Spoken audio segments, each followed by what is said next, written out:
Qu'on va redécouvrir dans l'œil d'un photographe, Joseph Borges. Il y vit depuis 40 ans, mais longtemps, il a ignoré ou refusé de voir la beauté de la ville. Une ville qui s'est révélée à lui à travers ses clichés. Depuis, c'est une histoire d'amour entre un homme et sa ville. Jérôme Doumingue, Lydie Rib.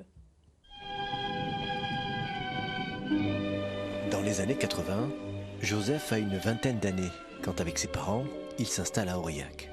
À cette époque, le jeune homme n'aime pas cette ville, avant, dit-il, d'avoir eu des flashs.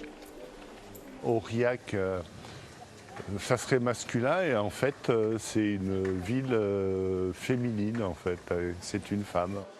Peut-être un coup de foudre. Après tout, le cœur a ses raisons que la raison ignore. Toujours est-il que de flash en choc esthétique, ce photographe amateur tente de les saisir comme ils viennent, les uns après les autres. Je ne prends pas des photos, je dirais je les reçois. Une photo, ça se prend pas. J'ai pris l'habitude d'aimer regarder les belles choses et elles se trouvent partout en fait. En plus de 30 ans de déambulation dans la ville, à ce jour son album compte plus d'1 millier de clichés. Ça va Jean-Louis? Oui Joseph, en forme? Tiens voilà monsieur là-bas, je vais te le présenter, je ne sais pas si tu le connais. Non. Il aime beaucoup tes cartes. Ah ouais, c'est lui qui vient les acheter toutes? C'est magnifique. Hein? Vos cartes postales, je les ai. Ouais. Je les suis, vos cartes Ouais. postales. J'ai acheté tout le lot D'un coup. d'un coup. D'un coup. Il y avait les 14 cartes. 18. Ou 18, tu vois. Oui, Ou pardon. 17, hein. Ouais. 17 je crois. Non, ouais. Pourquoi? Il y a un rendu bien spécial par rapport aux cartes postales traditionnelles. Première reconnaissance de son travail, il y a 4 petits mois à peine, chez ce libraire, éditeur de 18 cartes postales, signé Terratus, nom d'artiste de Joseph. Comment il vous a touché son travail? Qu'est-ce que ça a évoqué en vous? Mais déjà au départ j'ai cru que c'était de la peinture.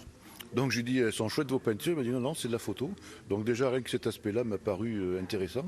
Moi qui suis aurillacois depuis toujours, donc je connais bien ces rues et donc c'est vrai que ça m'a fait quelque chose de les voir sous cet aspect-là quoi.